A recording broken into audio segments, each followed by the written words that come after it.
Hello everyone. இன்னைக்கு நம்ம குயிக்கா தி டெம்பஸ்டோட இன்ட்ரெஸ்டிங் ஃபேக்ட்ஸ் பத்தி பார்க்கலாம்.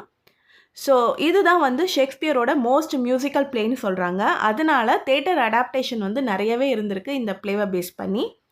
இதுல இருக்கிறதுலயே ஒரே ஒரு கேரக்டர் மட்டும் தான் female character. It is Miranda.